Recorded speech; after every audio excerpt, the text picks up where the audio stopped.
রূপগঞ্জে উপজেলা মহিলা লীগ নেত্রী চম্পা গ্রেপ্তার।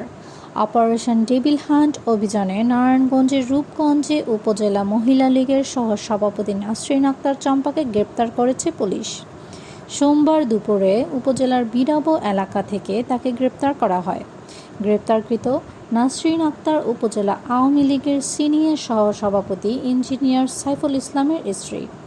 রূপগঞ্জ থানার ওসি লিয়াকত আলী জানান, বিগত আওয়ামী লীগ সরকারের আমলে উপজেলা মহিলা লীগের সহ-সভাপতি নাসরিন আক্তার চম্পা, সাবেক পাট ও বস্ত্রমন্ত্রী গোলাম দস্তগীর গাজী ও তার স্ত্রী হাসিনা গাজীর ছত্রছায়ায় এলাকায় সাধারণ কৃষকের জমি থেকে জোরপূর্বক মাটি কেটে বিক্রি, জমি দখলসহ নানা হয়রানিমূলক কর্মকাণ্ডে লিপ্ত ছিল।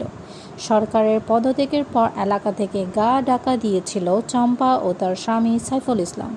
সোমবার দুপুরে গোপন সংবাদের ভিত্তিতে পুলিশ বিরাবো এলাকায় নিজ বাড়িতে অভিযান চালিয়ে উপজেলা মহিলা লীগের সহ-সভাপতি নাসরিন আক্তার চম্পাকে গ্রেপ্তার করে।